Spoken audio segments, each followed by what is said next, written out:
Et c'est ça que les Camerounais doivent comprendre. Parce qu'à des moments, lorsque le gouvernement se met à dire on a fait ça, on a fait ça, ils ont l'impression de minimiser ce que le gouvernement fait. Sur l'humanisation des soins, beaucoup de Camerounais avaient entendu par cette approche qu'au moins lorsqu'on arrivera à l'hôpital, on va d'abord nous soigner, on va nous recevoir et puis on demandera peut-être l'argent après. Est-ce que ça évolue? On aura la possibilité de recevoir les messages tout à l'heure si les gens ne sont pas d'accord par rapport à bien entendu. Vous savez très bien que s'il y a une chose que j'aime, c'est d'échanger avec les gens. Et je suis sans tabou. Et il n'y a pas de questions bêtes ni de questions tabou chez moi. Toutes les questions peuvent être posées et trouveront des réponses. Donc ça évolue. Et donc, sur l'humanisation de soins, oui. Nous évoluons sur un certain nombre de points. Et si vous avez bien vu aujourd'hui, les urgences vitales sont d'abord levées avant de pouvoir penser au carnet, de pouvoir passer à de l'argent et tout le reste. Maintenant, il faut faire aussi avec le contexte camerounais. Oui. Nous avons des cas où nous avons des compatriotes qui arrivent à l'hôpital, ils se font soigner et disparaissent dans la nuit. S'évanouissent dans la nature à un moment ou à un autre.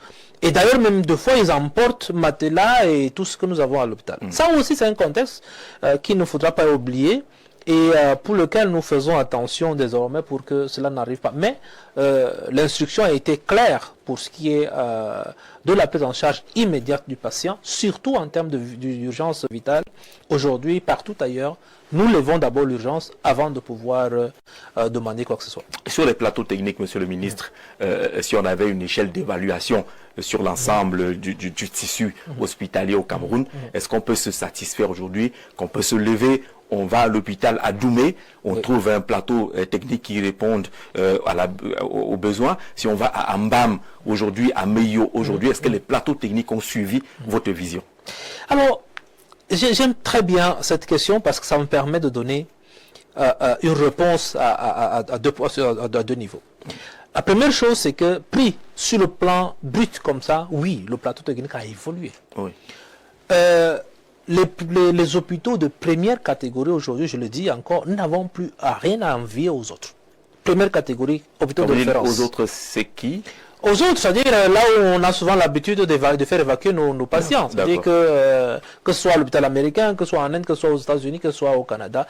Hôpital de première catégorie au Cameroun, si vous prenez l'hôpital général de Yaoundé, l'hôpital général de Douala, vous prenez l'hôpital général de Garoua, vous n'avez rien à envier aux autres parce que nous avons tout ce qu'il faut faire.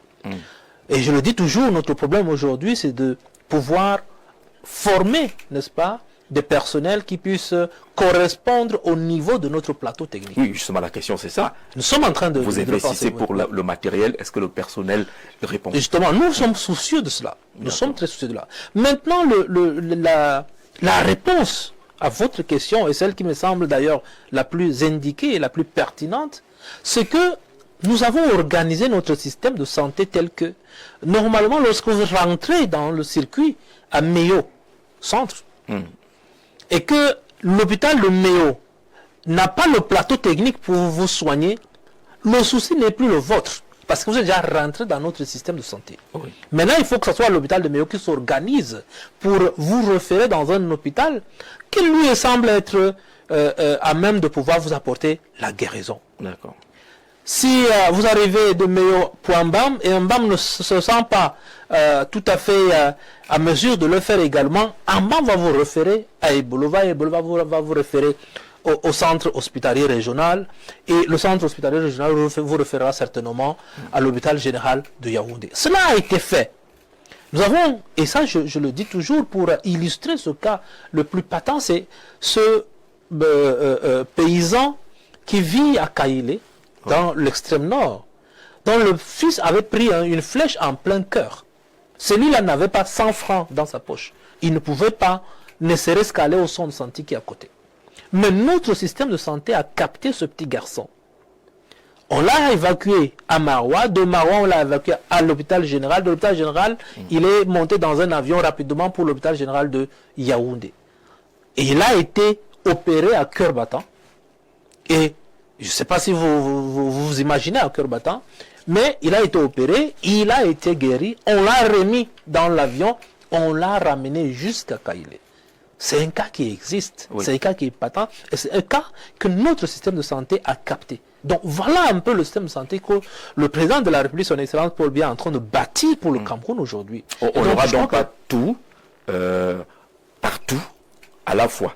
Non, tel que le système est organisé. Dans aucun pays au monde, vous avez tout partout à la fois. C'est structuré.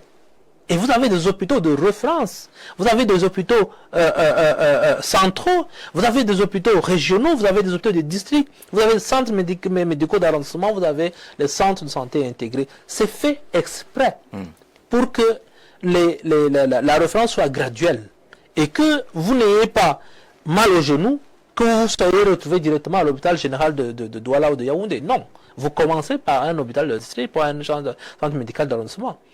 Vous voyez un peu ce que je veux dire? Vous avez mal à la tête, vous n'allez pas directement à l'hôpital général. L'hôpital général, c'est un hôpital de référence. Donc, commencez le plus proche de vous, et puis le système se charge pour vous faire des références au niveau supérieur. D'accord. Bonsoir Jean-Jacques, très belle émission. Bien de choses au ministre. Je voudrais lui demander pourquoi il reste dans les grandes villes et l'arrière-pays alors, par exemple, à Kang-Niété. Dans le sud profond, c'est à Djomon, depuis Niété. Est-ce que vous vous limitez dans les grandes villes? Non. Justement, je pense que sa question est venue avant ma réponse, parce que je vous ai dit, nous avons un système où nous prenons, notre système capte le patient et s'en occupe, c'est-à-dire en termes de référence. Donc on ne peut pas avoir tout à la fois. Nous avons le minimum tout près du patient, et puis le reste, maintenant en termes de plateau technique, nous remontons. Alors sur la rubrique de descente sur le terrain, cette question d'un étudiant, je pense. Bonsoir, je suis étudiant à la faculté de médecine de Yaoundé.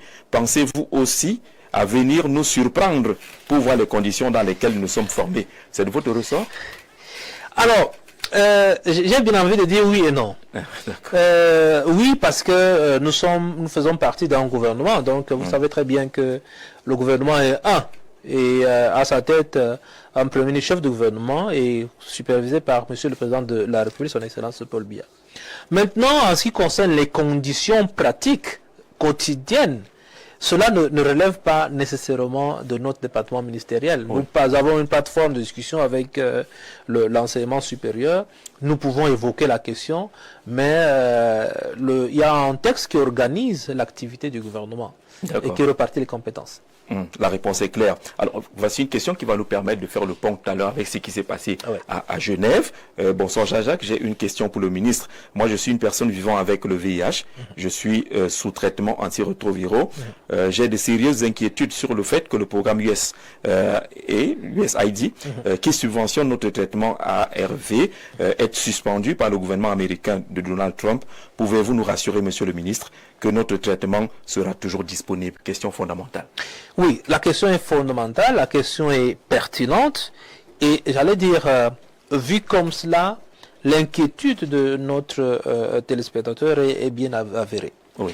Mais je voudrais également lui dire que promptement le gouvernement a pris les choses à bras le corps. Parce que lorsque on nous annonce la rupture, sinon l'arrêt des subventions américaines, nous avions déjà, quelques mois avant, c'est-à-dire depuis le mois de novembre 2024, réfléchi sur une appropriation du financement de nos programmes. Et donc, on avait déjà commencé à faire un plan de durabilité qui nous permet de dire à terme, c'est-à-dire, mais nous avons fixé le cap à 2030, le Cameroun devrait pouvoir entièrement prendre en charge tous ces programmes. Et donc, depuis cette annonce-là, nous avons conduit un plan de mitigation. Nous avons dégagé les gaps. Pour ce qui est de cette année, l'année 2025, nous avons couvert les gaps avec le Fonds mondial et les autres partenaires. Et nous nous projetons maintenant pour ce qui est de 2026, dès maintenant en inscrivant, n'est-ce pas, les financements additionnels dans notre budget.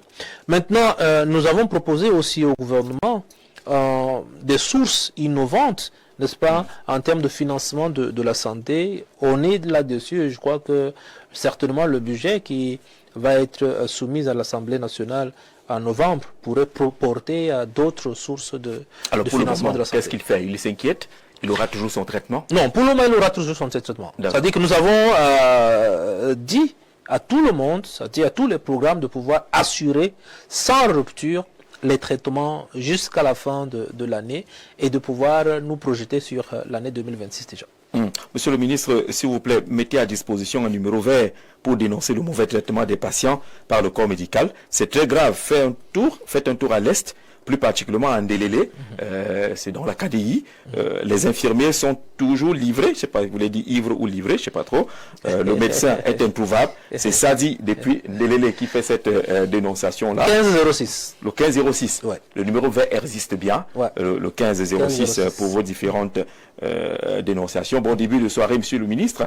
Où en sommes-nous avec l'assurance santé sécuritaire à nous sortir des remous financiers? Malheureusement, moi je suis à moins de 20 km de l'hôpital de Sakbayémé. Les populations riveraines en souffrent à recouvrir la santé. Les femmes donnent naissance dans les pistes en piteux état où le Skinner joue le premier assistant sanitaire. Comment s'inscrit dans cette assistance santé sécuritaire quand l'énergie électrique fait défaut? Bonne émission, Massoc Thomas. Le ministre répond pour ce qui est de la couverture santé universelle. Voilà. Parce que c'est là qu'il est question. Oui. Non, on ne s'inscrit pas qu'en ligne pour ce qui est de la couverture santé universelle. Vous avez certes les plateformes digitales, mais vous avez également des points d'inscription, c'est-à-dire de pré-enrôlement. Vous avez certains hôpitaux, et puis vous avez les équipes mobiles qui vont dans les chefferies, dans les marchés, dans les regroupements, et même, ça dit que ils ont des outils de cette mobilité dans des zones enclavées comme celle-ci. Oui, ils ont des tablettes. Oui. Ils ont des tablettes, ils ont des motos, ils ont des tablettes pour pouvoir enregistrer même sans connexion et pouvoir, une fois rentrer dans une zone couverte, faire entrer les données. Et donc, on a tous les moyens de pouvoir faire cela. Et même si des personnes peuvent se regrouper et faire appel à une équipe mobile, l'équipe viendra vers eux. Donc, ce n'est pas qu'en ligne qu'on s'enregistre. C'est clair pour les populations de Sakbayémé qui nous regardent. Il n'y a que 2 médecins pour 10 000 habitants, bien en dessous des recommandations de l'OMS. Quelles mesures concrètes sont prises pour pallier la pénurie de médecins et d'infirmiers, notamment dans les zones rurales où seuls 32% des centres de santé sont pleinement opérationnels? Il faut signer vos messages parce que vous donnez les statistiques. Il faut qu'on sache sur quoi vous les fondez, ces statistiques-là. Mais sur le déficit en termes de médecins, il parle encore de 10 000. De 2 médecins pour 10 000 habitants. Est-ce qu'on n'a pas avancé? Est-ce qu'on n'a pas évolué? Vous savez très bien qu'il y a certains qui ont gardé leur compteur au niveau où ils veulent bien les garder. Ils n'ont pas actualisé. Non, nous avons avancé. Et je pense que pour des zones dites de déserts médicaux, le président de la République a pris une décision à la fin de l'année dernière. Vous savez très bien, le recrutement de près de 10 000 personnes. Et ce recrutement est en cours et devra prendre en compte prioritairement les déserts médicaux. Et donc, on va les flécher sur ces zones-là, qu'ils ne s'inquiètent pas. Mais dans le fonctionnement quotidien, en termes de gestion des ressources humaines, nous faisons un équilibrisme qui souvent est instable, mais on reste quand même en équilibre sur certaines zones. Et donc, on essaye d'avoir, dans ce qui est des chefs-lieux, pratiquement les spécialités qui sont les plus demandées. Et puis, au fur et à mesure que nous rentrons dans les zones rurales, on n'en aura pas, mais il y a un mécanisme de référence comme je l'ai dit tantôt. Alors, JP Niam n'a peut-être pas suivi la réponse du ministre tout à l'heure. Il dit, bonsoir, monsieur le ministre, s'il vous plaît, veuillez lire mon message, Jean-Jacques, c'est ce que je suis en train de faire. Monsieur le ministre avait dit que les plateaux techniques des hôpitaux de Cameroun n'ont rien à envier aux plateaux techniques de l'Occident. Sur quoi se basait-il pour le dire? Maintient-il ses propos? Vous l'avez dit tout à l'heure, peut-être qu'il veut encore plus de précision. Non, en fait, c'est parce que certaines personnes camerounaises veulent comprendre ou écouter ce qui est, comment on appelle ça, dans leur esprit. Je l'ai bien dit et je le redis encore. Nos hôpitaux de référence, je ne parle pas de l'hôpital de district de X ou bien de centre de santé de Y parce qu'on m'a fait ressortir un certain nombre de centres de santé. Non, je parle exactement de nos hôpitaux de référence. Oui. Et j'ai même un document, c'est parce que je ne l'ai pas amené avec moi ici, mais ce document existe et ça existe également sur Internet. Si vous voulez vous feuilleter simplement ce document, vous allez voir l'hôpital général de Yaoundé, vous verrez l'hôpital général de Douala, vous verrez l'hôpital général de Garoua, vous verrez le CHU de Yaoundé. Vous allez voir et regardez les 6 centres hospitaliers régionaux aujourd'hui qui sont déjà ouverts. Vous allez voir que Le même plateau technique que vous avez ici, vous l'avez à l'hôpital américain, vous l'avez à l'hôpital, c'est pas moi, Université de Suisse, vous avez ça c'est vérifiable. Ça c'est vérifiable et je le demande encore parce que pour ceux qui en doutent, j'ai donné des instructions à tous ces responsables d'ouvrir les portes, de les faire entrer. Parce qu'au moment, je vais vous dire une chose, parce que j'étais avec des collègues du gouvernement, au moment où on était en train d'inaugurer l'un des CHR, je ne dis pas la localité parce qu'on va découvrir de qui il s'agit, dans l'un des CHR, mais ils étaient les premiers à dire non, mais non, c'est pas ici. Est-ce qu'on a des choses comme ça? J'ai dit, mais nous sommes bien dans cette localité. Et c'est bien notre CHR. Et c'est bien nos plateaux techniques. Et vous avez aujourd'hui un ensemble d'équipements qui ne sont même pas utilisés. Et j'avais en son temps raconté cette anecdote où l'enfant d'un de mes amis était allé dans un hôpital, dans un centre ophtalmologique à New York. On lui avait porté des lunettes et à côté vous avez une machine qui posait le diagnostic rapidement. Donc il me l'a envoyé, je crois qu'on devait être dans les 2 heures du matin. Il m'a envoyé l'image et moi j'ai transféré cette image directement au chef de la division des études et des projets pour dire je veux cet équipement pour le Cameroun parce que c'est important. Et à lui de me dire mais monsieur le ministre, nous l'avons déjà à l'hôpital général de Garoua. Et j'ai dit, bon, si nous l'avons déjà à l'hôpital général de Garoua, qu'on en commande 2, 3 autres, mais c'est déjà bien. Ça veut dire quoi? Ça veut dire que le même équipement que vous avez là-bas, vous l'avez ici. Et donc, je crois que les gens doivent simplement faire le déplacement, aller regarder. Parce que nous sommes ouverts à cela. Allez regarder nos hôpitaux de référence, ils se rendront compte qu'effectivement, nous n'avons rien à notre envie. Et je le dis encore, ce qui nous manque aujourd'hui, c'est la formation. Et nous sommes en train de nous organiser pour pouvoir mettre en place des centres de simulation pour recycler nos ressources humaines pour les mettre au niveau des équipements que nous avons déjà. Mais si Bertrand Bamad nous permet d'entrer de plein pied, puisqu'on a franchi la première demi-heure de nos échanges, il est temps qu'on parle justement des retombées de Genève. Je sais qu'il y a encore beaucoup de questions sur les chantiers médicaments de la rue à faire Baume François. Il y a tout cela là-bas. On verra vers la fin du programme. Allons d'abord au cœur de cet échange. Bertrand demande comment le Cameroun se prépare-t-il à faire face aux futures pandémies après l'expérience du Covid-19? Je crois que là, on est de plein pied. Oui, non seulement on est de plein pied, mais je pense que c'est une question assez fondamentale et pertinente. Nous sommes passés à travers la Covid-19 et nous avons laissé moins de plumes que d'autres parce que la stratégie qui avait été mise en place par Monsieur le Président de la République, supervisée par Monsieur le Premier chef du gouvernement et sur le plan opérationnel, exécuté par l'ensemble du secteur de la santé, a porté des fruits. Nous avons tiré des leçons. On a sorti un plan, c'est-à-dire une stratégie nationale, n'est-ce pas, de prévention, de prise en charge et de tout ce qui est urgence de santé publique. On a fait un premier forum sur les urgences de santé publique qui a regroupé l'ensemble du monde entier, aussi au Cameroun. Et il y a un second forum qui est en train de s'organiser pour le mois de juillet. Et donc, entre-temps, au regard de l'expérience camerounaise, nous avons commencé à former à la demande, n'est-ce pas, de l'OMS, de l'Organisation mondiale de la santé, nous avons commencé à former les autres de la sous-région. Donc, on s'est retrouvé en Guinée équatoriale, on s'est retrouvé au Gabon, en République démocratique du Congo, on s'est retrouvé au Congo-Brazzaville, on s'est retrouvé au Sénégal, on s'est retrouvé en Côte d'Ivoire. Et dernièrement, encore la semaine dernière, nos équipes avaient réuni au centre dédié par le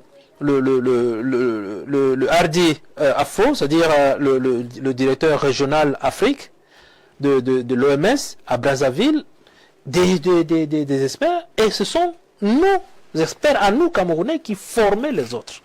Donc, en fait, je pense qu'on est davantage plus en avant dans le cadre de la prise en charge des urgences de santé publique, et nous avons une école qui forme les épidémiologistes de terrain ici, au niveau du ministère. Et nous recevons d'ailleurs tous les candidats venant de la sous-région également au Cameroun.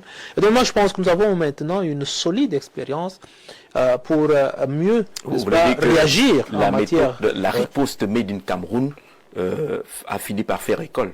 Oui, bien entendu, c'est ce que je suis en train de dire. Et pas simplement en Afrique, mais partout ailleurs dans le monde d'ailleurs. Parce que là où nous allons, nous exportons nos bonnes pratiques et c'est bien apprécié. Et la question de Covid-19, comme des pandémies de façon globale, a été évoquée à Genève, avec une approche qui permet aujourd'hui de mieux encadrer la réaction face aux pandémies. Oui. Et vous savez très bien que l'une des préoccupations majeure d'ailleurs de l'OMS et davantage du conseil exécutif, c'était de voir comment faire face aux prochaines épidémies, aux prochaines pandémies. Et donc, on a mis en place une réflexion qui a fait 4 ans et qui a abouti, fort heureusement d'ailleurs, lors de la 18e Assemblée mondiale de la santé, à la signature d'un Pandemic Fund.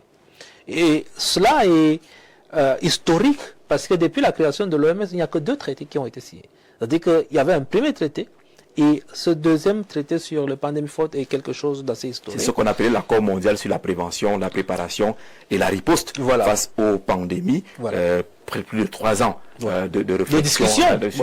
Qu'est-ce qui va fondamentalement changer dans le fond avec justement l'adoption de cet accord? C'est la réorganisation, n'est-ce pas, ou la structuration mondiale de la prise en charge des épidémies et des pandémies. Déjà, si nous prenons l'Afrique, à travers l'OMS Afro, a mis en place déjà 3 hubs.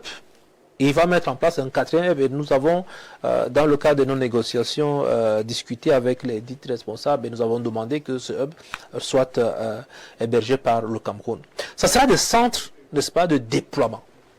En réalité, lorsqu'il y a la pandémie, s'il y a une pandémie qui arrive, une épidémie qui survient, c'est ce hub-là qui va déployer en termes de matériel, en termes de logistique, en termes d'experts, en termes de stratégie de prise en charge de personnes. Et donc, ce sont des hubs aussi pour pouvoir distiller la formation en termes de prévention, de la surveillance même des épidémies.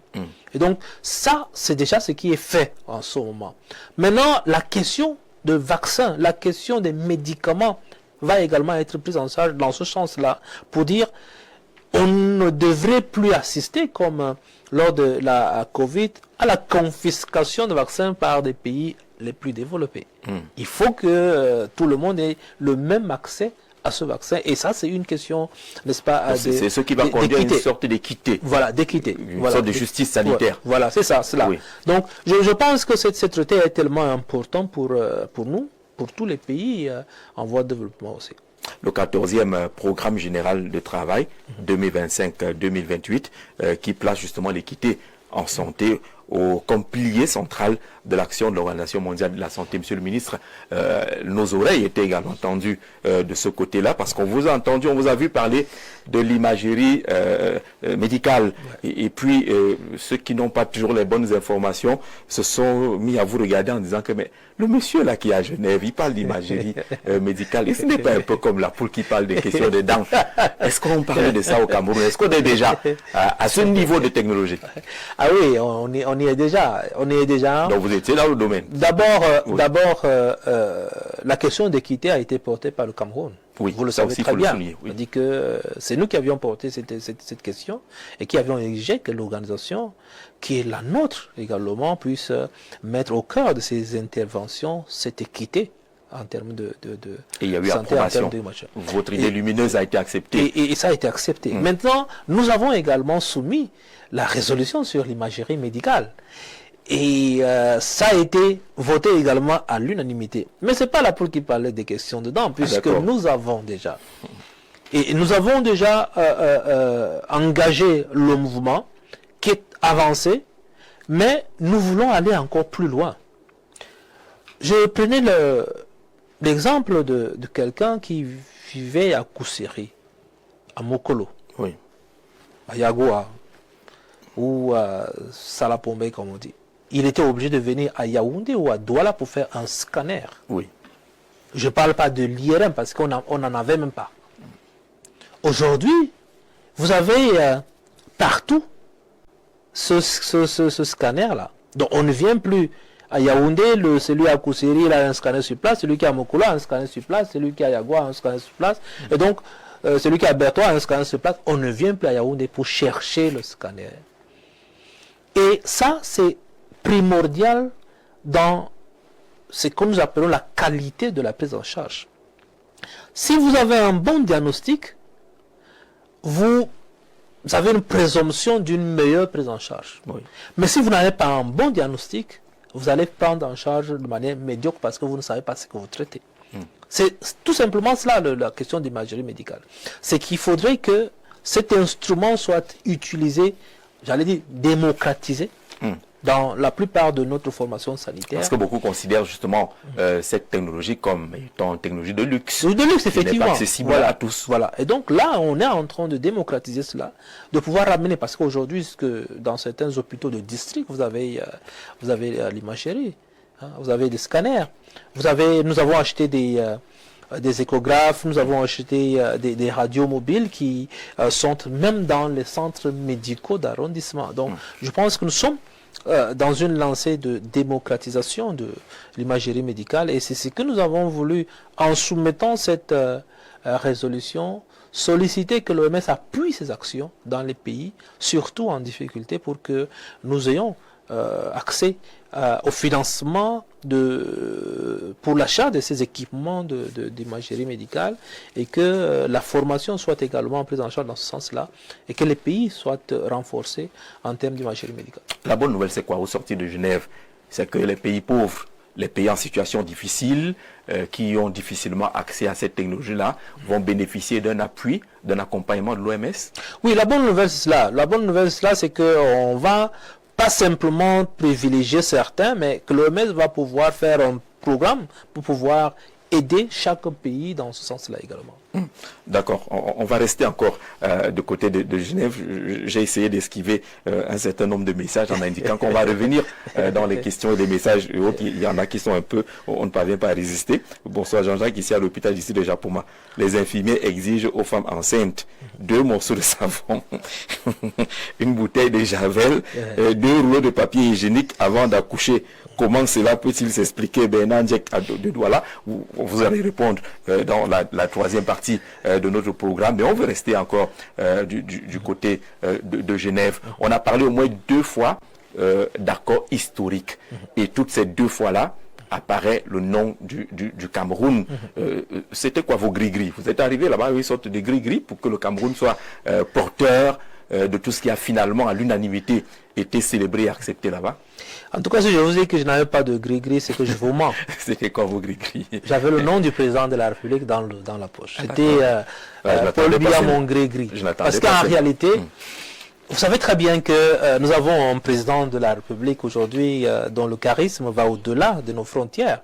Et l'évocation du nom de notre président fait en sorte que vous gagnez en respect. Oui. Et donc, je pense que c'était mon principal gris-gris que j'ai utilisé à ce niveau-là, et qui a d'ailleurs payé. Parce que aujourd'hui, je peux vous dire, le Cameroun a gagné un peu en galon au niveau international, au niveau de l'OMS. Et chaque pays, même les plus développés, lorsqu'ils ont une résolution, lorsqu'ils ont quelque chose à faire, ils viennent vers le Cameroun et ils veulent tomber d'accord d'abord avec le Cameroun avant d'aller exposer leur résolution. Et donc je pense que... J'ai vu une gentille expression, c'est la victoire de la diplomatie sanitaire du Cameroun. Voilà. Ah, c'est ça. C'est ça la diplomatie sanitaire, justement. Vous revenez donc avec sanitaire. Oui, vous revenez donc avec tout cela, mais également au niveau des instances. Le Cameroun est vice-président, 3e vice-président, je sais pas, on est un peu perdu dans nos documents là, mais au moins il y a de la place pour le Cameroun au sommet des questions de santé. Oui, nous sommes la voix du Cameroun compte désormais dans ces instances-là. Nous sommes rentrés dans le conseil exécutif. Oui.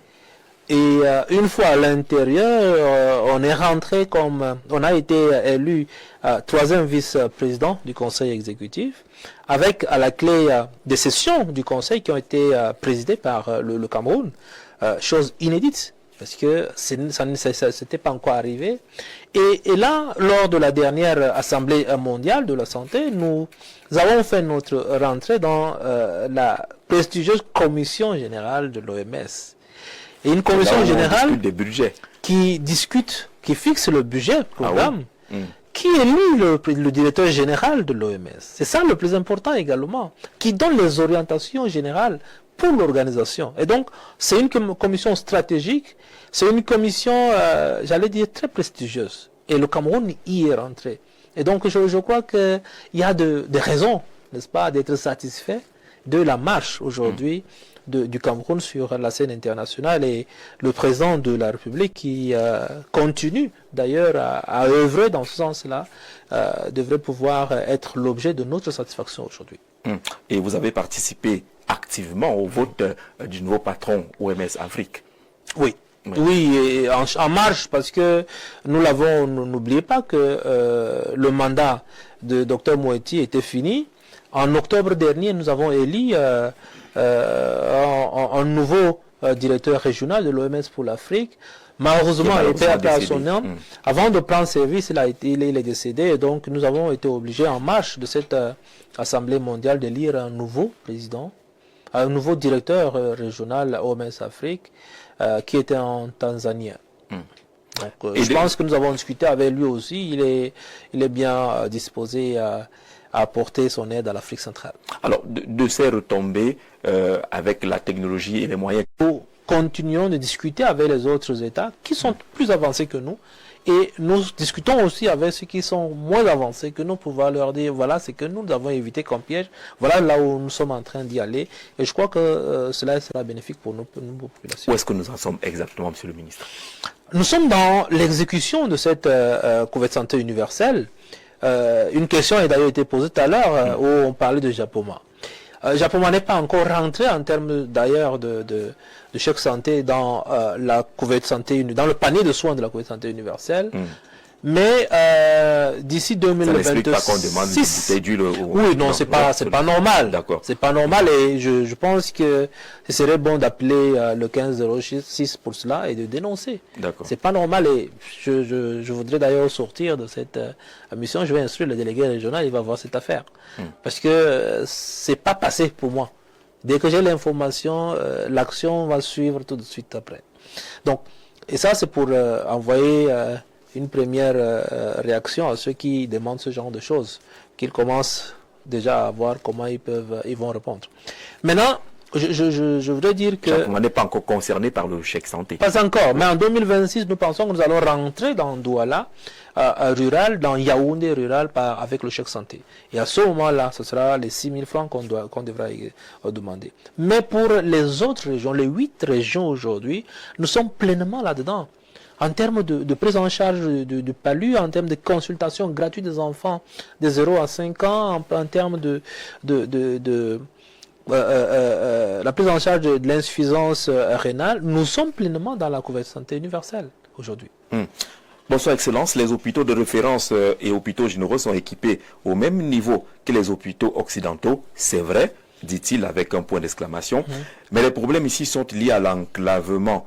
Les différentes localités dans lesquelles sont situées ces infrastructures n'ont pas le même niveau de développement. Ensuite, la mentalité. Nous avons surtout dans ces zones reculées le manque d'éducation à la fréquentation des hôpitaux, et enfin l'absence de l'amour du prochain qui a laissé place au manque d'éthique, de déontologie professionnelle. Voilà le problème de la santé au Cameroun. Vous résumez cela, un manque d'éthique, un manque de déontologie et de professionnalisme. Les questions que vous essayez de régler au quotidien. Oui, mais sauf qu'il a fait un bon exposé, mais son résumé ne correspond pas à l'exposé qu'il a fait. Le résumé est décalé. Parce que lorsqu'on parle d'éthique et de déontologie, et il parle de l'enclavement, c'est pas la même chose. Oui, je suis d'accord avec lui par rapport au résumé qu'il a fait. Nous avons encore des problèmes en termes d'accessibilité, certainement, de nos formations sanitaires. Parce qu'aujourd'hui, si vous avez un gros souci, un incident en ville, vous avez un déploiement des ambulances, mais pour rallier le curie, pour rallier l'hôpital général, ce n'est pas la chose la plus facile. Oui. Parce que lorsque vous avez un usager de la route, lorsqu'il entend la sirène de l'ambulance, il se dit, ah bon, ça c'est leur affaire, moi je ne suis pas là. Ça existe. Et donc, on a vécu vous allez voir une ambulance qui traîne, et vous avez des gens qui ne laissent jamais la route. Oui. Il n'y a pas un corridor qui nous permet d'aller assez rapidement avec cela. Donc, je suis d'accord avec lui. Je suis également d'accord avec lui que, et je l'ai évoqué d'ailleurs, nous avons encore un problème de formation, n'est-ce pas? Nous avons un problème de culture d'accueil, de culture de sympathie, de culture de l'humanisation de nos soins. Ça aussi, nous avons encore. On a évolué, certes, mais on n'est pas encore arrivé là où je voudrais qu'on arrive. Et donc, je pense qu'il a raison sur ce point, mais sur d'autres, on est vraiment avancé. Alors, sur les questions de l'amour du prochain, et ainsi de suite, oui. On comprend bien que c'est toute une chaîne. Le oui, ça ne s'arrête pas là. Voilà, ça ne s'arrête pas là. Donc, mais ça viendra de toutes les manières parce que les Camerounais commencent à comprendre un certain nombre de choses et puis ça vient. Bonsoir Jean-Jacques, s'il vous plaît. Je voudrais demander au ministre pourquoi la formation des IDE coûte aussi cher dans le secteur privé, environ 400 000 francs par an. Et après avoir déversé cette somme, on vous demande encore de payer les frais de stage et pour couronner le tout, chaque fin d'année, on donne encore de l'argent pour les dossiers, l'examen de passage, que je ne comprends d'ailleurs pas l'importance puisqu'il y a déjà 2 semestres par année. Il faut relever que c'est la couche défavorisée qui est dirigée dans le secteur privé. C'est très lourd, dit le message. Monsieur le ministre, vous êtes au courant de ces coûts? Non, ça pose un problème du coût de l'éducation. Et c'est ça que les Camerounais doivent comprendre. Parce qu'à des moments, lorsque le gouvernement se met à dire on a fait ça, ils ont l'impression de minimiser ce que le gouvernement fait.